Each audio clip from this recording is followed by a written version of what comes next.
So the first question, the next pala pala.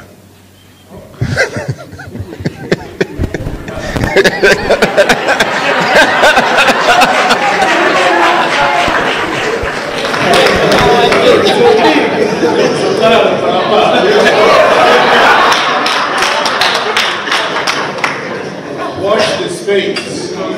Watch the space for this scene on Thursday. There is a question for Palapa on this issue of Palapa. Watch the space. The decision by the NPA not to prosecute the president is shocking, to say the least. Now, we all know something called tax evasion. Tax evasion occurs where you do not disclose your income. We all know that the money was hidden under the mattress. So clearly it was not disclosed.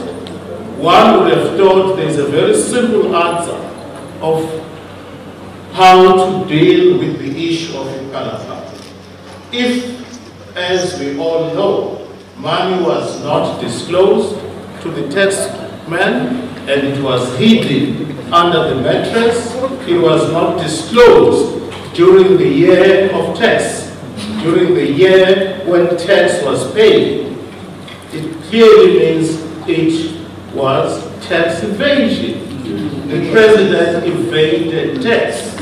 There is no two ways about it. He is guilty of tax evasion. The suggestion by NPA that there are no reasonable prospects of success, that it doesn't make sense to prosecute the president is nonsensical, to say the least.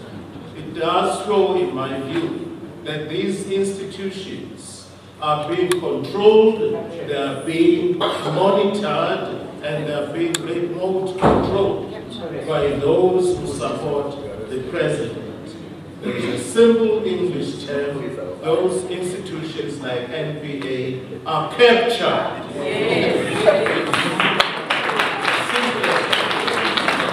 I would expect the president to be prosecuted in this regard because clearly money was not disclosed to the tax man. The president is guilty of tax evasion. I know other political parties are dealing with the issue of Palapala at a different level. We are going to deal with it at our own level, at our own terms, starting from next week on Thursday with question time in Palapala.